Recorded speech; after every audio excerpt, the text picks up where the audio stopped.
Once upon a time, in a land far, far away, lived an amazingly beautiful girl.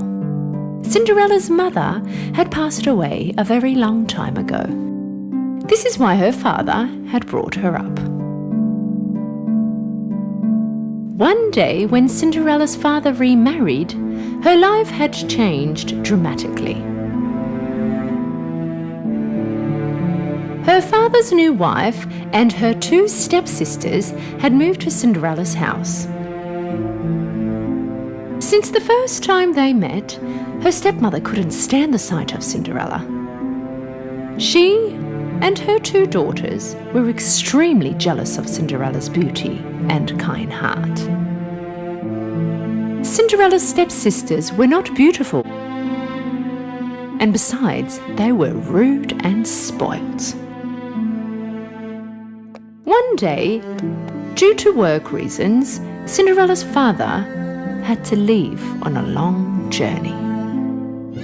And that was the time when Cinderella's stepmother and stepsisters turned her life into a living hell.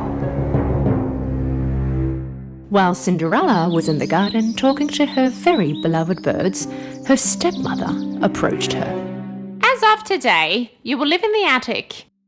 You will do all the housework. Also, I don't want you walking around in these clothes. Cinderella didn't know what to say. Helplessly, she did what she was told. She packed her stuff and moved to the attic. After that day, Cinderella began to do all the housework all on her own. She used to get very tired, but neither her stepmother or her stepsisters felt sorry for her. Wipe the floor again. Can't you see it's still dusty? You haven't done the laundry. I have nothing proper to wear. Cinderella had no friends other than the mice and the birds that used to come to her window.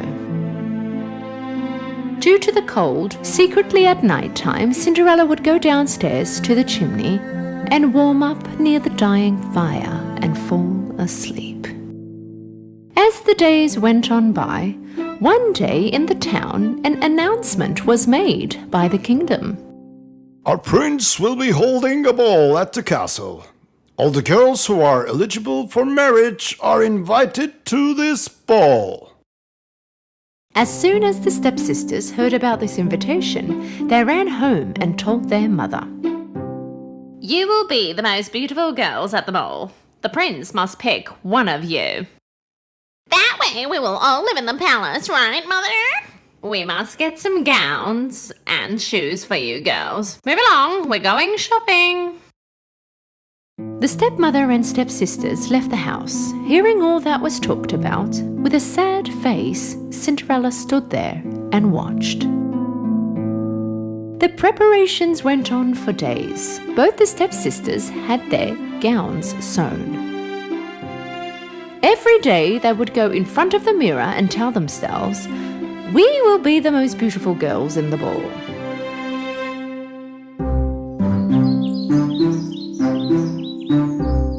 Finally, the big day had arrived.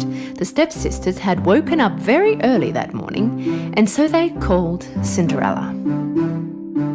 Cinderella, hurry and come here. Where have you been? Hurry and prepare our bath.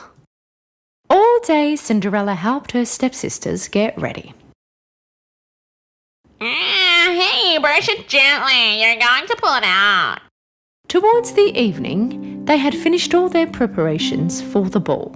You look beautiful, girls. Just beautiful. Cinderella built up all her courage and asked her stepmother, "Can I come to the ball too, please?" Who, you? Yes, well, it says that all the young girls can come. Is this your dress for the ball? The prince is looking for a wife, not for a maid, my dear. Come on, girls, let's not be late for the ball. And you make sure that you've finished all the chores before you go to bed. Her stepmother and her stepsisters made their way to the castle. And all on her own at home, Cinderella began to cry. can't I go to the castle too? If my parents were here, none of this would have happened. Right at that moment, a very bright light appeared. At first, Cinderella did not understand what it was. She was staring at the light. Then suddenly, a beautiful fairy appeared in the middle of the light. My beautiful Cinderella, don't cry. You too will go to the ball at the castle. Cinderella could not believe her eyes. She asked in shock, Can I go? Just look at me. Do not worry. I'm here to help you. Now bring me a pumpkin and 7 mice. Cinderella could not understand why she wanted these things, but still she did as she was told. First, she went to the kitchen and grabbed a big pumpkin. Then she went to the attic, got her mice friends, and went down again. With her magic wand, the fairy turned the pumpkin into a beautiful horse carriage. Then she turned to the mice. One of them turned into the driver, and the other 6 of them turned into beautiful white horses. Amazed as she was, Cinderella was looking at the horse carriage. The fairy turned to her. When she touched her with the magic wand, Cinderella's old dress turned into a beautiful ball gown. And the slippers on her feet turned into beautiful glass shoes. I look like a princess. Now it is time to go to the ball, but don't forget, you must be home when the clock strikes 12, because by then everything will turn back to what they were. Cinderella listened to the fairy very carefully. Then she hopped on her carriage and started to ride towards the castle. Her mesmerizing carriage stopped in front of the castle. When Cinderella entered through the grand doors to the ballroom, all the eyes were on her. She looked so beautiful and elegant. Her stepmother and even her stepsisters could not stop looking at this beautiful lady. They, of course, could not recognize her. Suddenly, the prince appeared on the stairs. Cinderella really stood out amongst all the young women at the ball. The prince fell in love with the first sight of this beautiful young woman. With everyone watching curiously, he began walking down the stairs and slowly approached her. The stepsisters were very excited because the prince was coming towards them. Ah, he's coming to me. Now he's coming to me. But the prince passed on by and stopped in front of Cinderella. Most beautiful young lady, would you please allow this dance to me? Cinderella nodded politely. The prince and Cinderella began to dance amongst the curious looks of all the invitees. Cinderella was so captivated by the music and the dance, she felt like as if she and the prince were the only ones in the ballroom. They danced non-stop all night long. Of course, Cinderella could not feel how time had passed. At some point, the big clock caught her eye.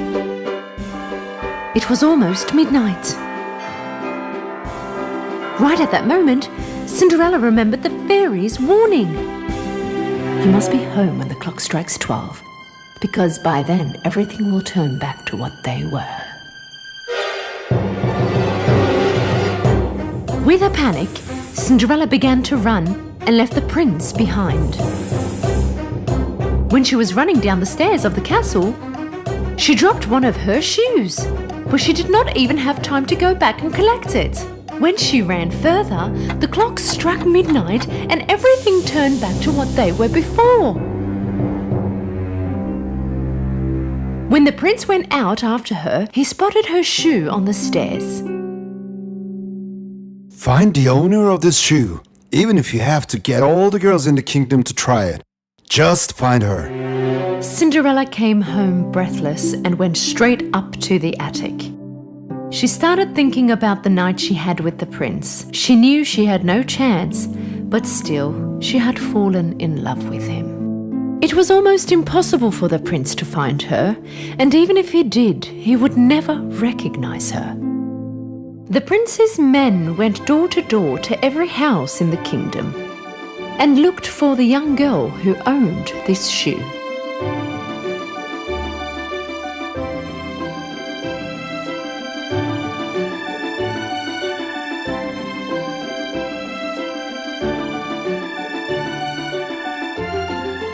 But the shoe did not fit any of these girls.